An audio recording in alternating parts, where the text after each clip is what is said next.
Alright, hey guys, welcome to another episode of The Power of Storytelling. Today we have a really special one here. Today we have the special guest, Nick Silva. Hope you guys like, don't forget to subscribe, and let's get right into it. All right, so now here we are. You want to tell us a little bit about yourself, introduce yourself? Yeah, definitely. My name's Nicholas Silva. I'm currently from living in Stevens Point, Wisconsin. I just graduated from UWSP with a bachelor's degree in management and a certificate in international business. I'm currently a coach at SPASH, Stevens Point Area Senior High School. For those of you that don't know, I coach offensive line there. It's my second year, going my second season there. And in the fall, I'll be attending LSU online for MBA in project management. All right, so is there anything in like particular that made you choose the management as your major at UWSP?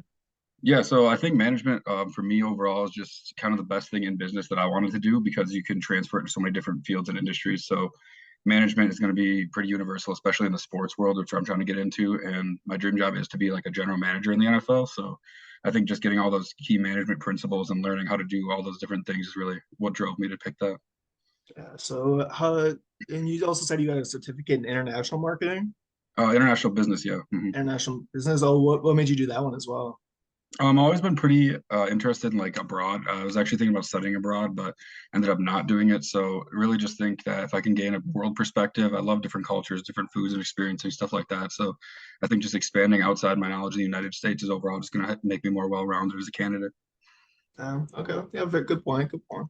So when I was looking at your resume, I noticed that you did some, it said that you were a scouting and recruiting intern with UWSP football. Yeah. Can you tell us a little bit about that experience with that? Like some things you liked? Yeah, definitely. It was a really cool role. It was my first role in football and really made me fall in love with it and realize that that's what I wanted to pursue as my full career. So for UWSP, we were doing things, anything from writing recruitment letters to like on the phone with recruits and stuff like that. We were in charge of the game day visits as well. So when recruits came to campus, they would come and we would show them around campus, show them all the buildings and stuff like that, and introduce them to like some people in their majors for what they're thinking about studying, and then also like those with their families and stuff too. So really getting that whole scope of what UWSP has to offer, not only for the child and athlete, but also for the parents and giving them that comfort as well. And then for the last part, we would just take them on the field pregame before UWSP football games. They would get to go on the field, watch their position groups and stuff like that, and then we'd show them where they go in the stands. And that was basically what we had to do. Pretty interesting. So you loved it too? Yeah, definitely. It was a really fun experience. Like I said, it was my first job in football. I worked in baseball and stuff like that previously, so it was a little bit different, but football has always been my favorite sport and my main one I've wanted to pursue. So it was really cool to dive in like that. Yeah. So would you want to continue to pursue like a scouting and recruiting type thing, or would you like to be more in the coaching? I know those are a little bit different. I don't know too Yeah. much. Yeah, I'm kind of torn on that right now. I know coaching is a lot different field to get into, and it requires a lot more. So you're going to be having a lot more hours and a lot more on the road and stuff like that. But with scouting and recruiting, you can do things like a pro level scout where you're looking at guys who are already in the league and kind of picking out who would be good to fit your team and what personality types and stuff like that. But if you do like college scouting, you're going to be again more on the road. I know I talked to a scout from the Raiders last week, and he said that their college scouts are on the road about 200 days out of the year. Oh, So really? that is something that I'll definitely have to consider, especially with wanting to what I want to do with pursuing a family and stuff like that. So kind of up in the air right now, but I do enjoy coaching a lot for sure. Yeah. Okay. Let's see what else we have here.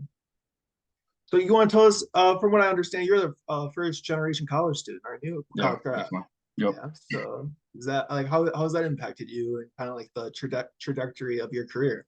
Yeah, I think honestly, it's changed the way I think about things a lot. Like it just makes my goals and dreams a lot bigger, I feel like, and makes them seem more attainable. Like coming from my parents, they neither of them went to college or graduated college. So being the first one in my family has definitely made me realize that anything I set my mind to is really possible. And they've definitely been instilling that in me from a young age. So it definitely plays into my work ethic as well because seeing how hard my parents have had to work with not having that college degree and kind of what opportunities they were skipped over for not having that definitely had put that fire and passion into me of wanting to pursue that and then now also pursuing the secondary education after that too. Yeah. Would you say university opened a lot of doors for you to help pursue your dreams?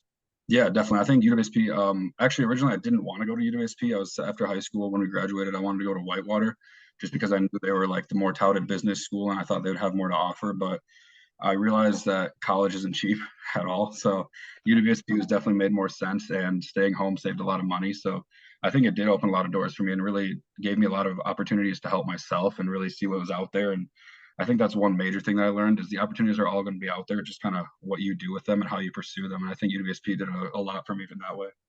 Yeah. So does networking play a big role within the like Yeah. sports world? Yeah. Yeah, definitely. I talked to a lot of people. I think LinkedIn's been a great resource for me, and that was another thing that early on at UWSP was pushed with a lot of the professors. And I think that, I mean, now I have over like 500 connections on LinkedIn all over the sports industry, whether it be NBA, NFL. And I think, especially with social media, it's a great way to take advantage of now. You can really talk to anybody. It's not like you can still do the pen and paper and send it and go back and forth with letters, but being able to hop on a Zoom call like this instantly or instant message people has just been a game changer. And I think that it's helped my networking a lot for sure. I've gotten to meet a lot of cool people and talk to a lot of them and get some great advice across the industry. I'll say we're very fortunate that we can just have this instant communication. I couldn't Yeah. imagine what it would be like back in the day with the good old pen and paper, kind of have to take weeks for replies Mhm. almost. Definitely. Yeah.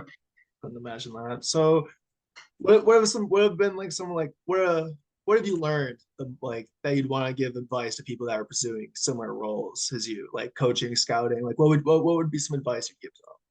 Yeah, definitely. I would say just get your name out there, really. People are gonna remember you more for like your work ethic, willing to do the stuff that nobody else wants to do over anything else. So just don't be afraid to pursue whatever you want. I think you're gonna learn as much from an opportunity that you find out you don't like, that you're gonna learn as much as that as you are an opportunity that you realize you fall in love with.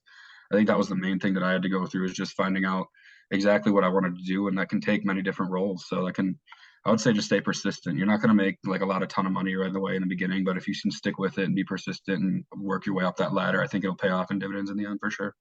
I feel like that's one thing that's just very common in life. You just always got to Mhm. stay true to one thing, just kind of Definitely. master it, just kind of build it up, get that one Yeah. skill, just build it up. Yeah, and one thing I would say with that too is like for sports especially, like it's definitely not a very well chosen path. Like a lot of people, when I say I want to be an NFL general manager, definitely don't like they aren't saying the same thing as having the same reaction as if I want to say I want to work here in town at like Skyward or Century or something like that. So you're Yeah. definitely gonna have those people that don't believe you can do it, but I think as long as you believe in yourself, you're really gonna be able to do whatever you want.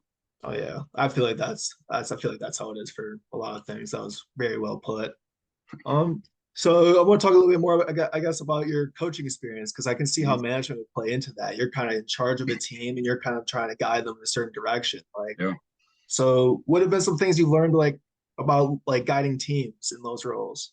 Yeah, I think a lot of like leadership aspects that I learned in college have helped a lot. And just realizing, I think it's a very unique opportunity that I get to coach at the same place that I went to high school at and in the same area, just because I know kind of what these kids are going through. I was in that same spot 4 or 5 years ago. So I think it's really unique in that way. And also being so close to them in age, I can also relate a lot different than a lot of other coaches can because I realized like what the time is like. I know what it was like to go through school in COVID.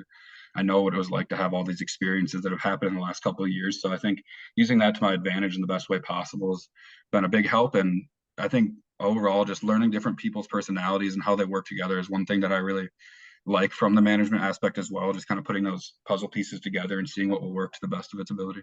Yeah, I feel like that works very really, really well in sports, really, really well in Mhm. business, pretty much in any team setting where you got a lot of Definitely. people, you know what I mean? Yeah, and I'm a big people person. I love learning about different people or meeting different people. That's why I think one thing with the networking comes pretty easy to me too. Is I feel like you're gonna gain knowledge from anybody. Everybody has something, a different experience or a different thing they've gone through that somebody can learn from and really take something from it. So Yeah, just continue to learn. So definitely, yeah, like you said, that was very well put.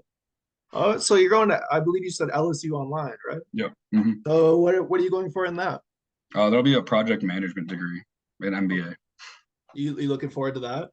Yeah, definitely. It'll be definitely unique process for schooling. So it's an asynchronous process. So I only take 2 classes per 7 weeks, and I have to do 10 classes total. But it's all at my own pace. So there's not really any like I don't have to be at a scheduled class time or hop on the computer at a certain time. So I really like that aspect because if it when it starts in the fall, I'll also be doing my coaching as well. So it'll definitely be flexible to work around with football.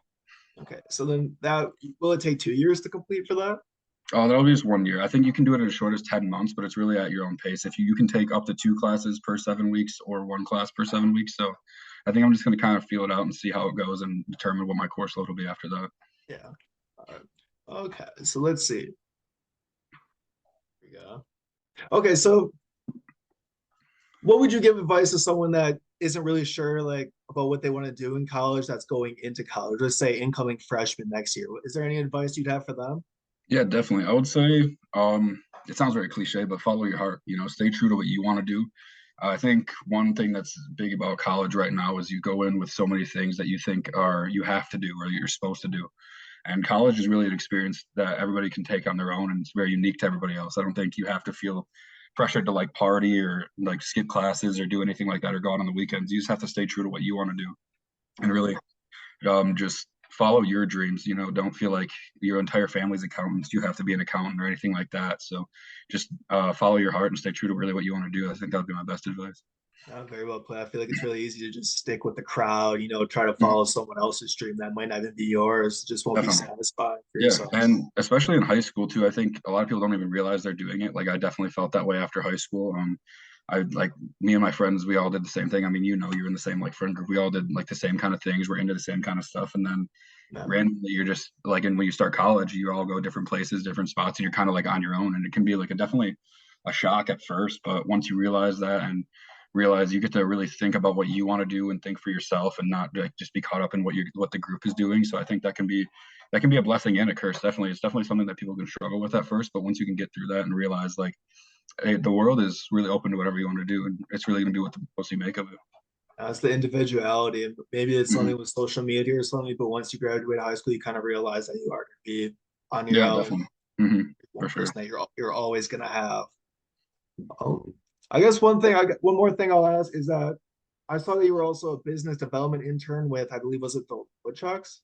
Is that Oh, what the it is? Rafters, yeah, the Wisconsin Rapids Raptors. Rafters. Raptors. So how like was that? That wasn't as much as being a coaching role or recruiting role. That was more of just kind of like that was more the business side of it, was it? Yeah, Yeah. definitely. How was that for you? Good. I really enjoyed that too. That was my first introduction into sports, and it was kind of a unique role because I originally had gotten it pre-COVID freshman year of college, so it was kind of different. Like usually you don't think of getting an internship as a freshman in college, and some places don't even allow you to apply for them if you're not like a junior or senior. So it was Yeah. really cool that I was able to get it as a freshman, but then unfortunately it did end a little early because of COVID. But they were able to bring me back the next year, and I was able to learn a lot. Definitely about the I was in the off season, so about I did everything from ballpark maintenance, like helping build the extensions on the dugouts and like stuff like that to learning how to do their marketing and sitting on some marketing and meetings and stuff like that. So it was really a unique opportunity for sure. Yeah. Yeah. What would you say be like is the most important part of management?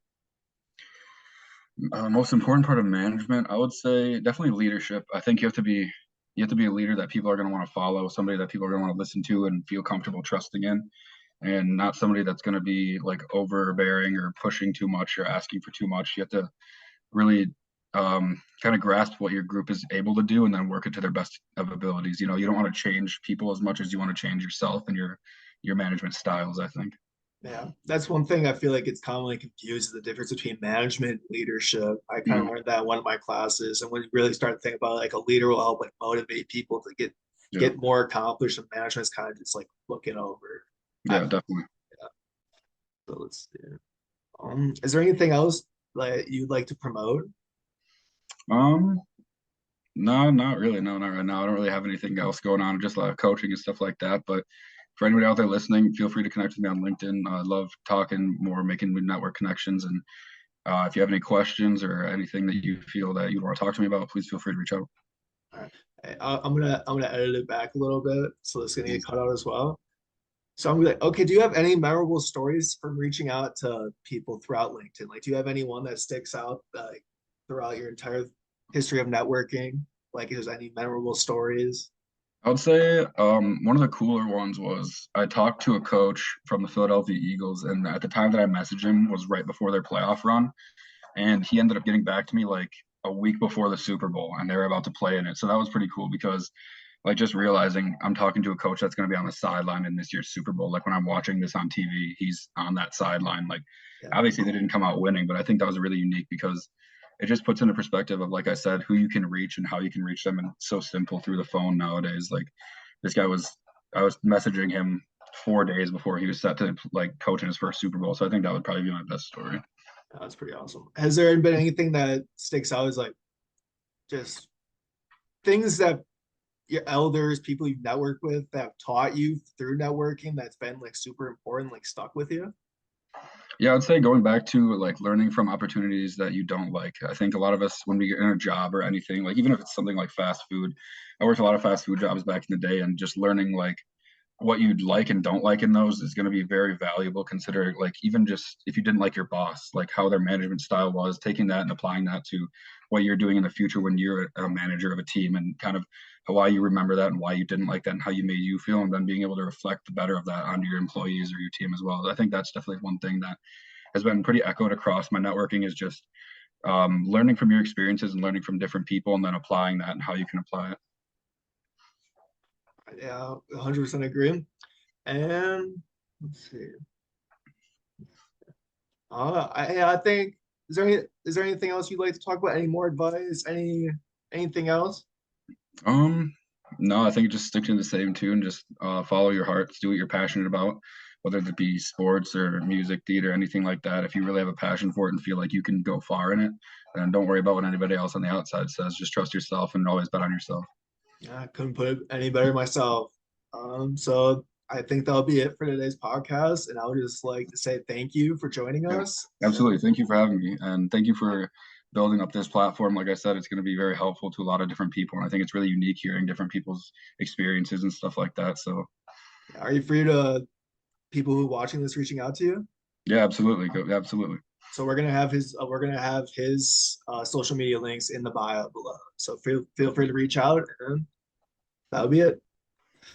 And that's it for today's episode of the Power of Storytelling. Hope you guys loved it. Hope you don't forget to hit subscribe below. And until next time, you guys can watch one of these videos right here too.